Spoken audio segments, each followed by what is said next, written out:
गोटे मनीष पाई ता परिवार ही तार सबुठु बड़ साहस होइथाए।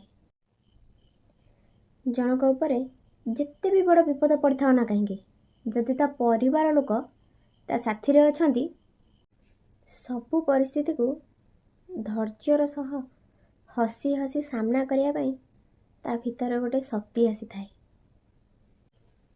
जदि जनक भूल पाई ता परिवार लोके ता साथ छाड़ी दियंती ना तो सतरे ता मनोबल दुर्बल हो जाई थाए।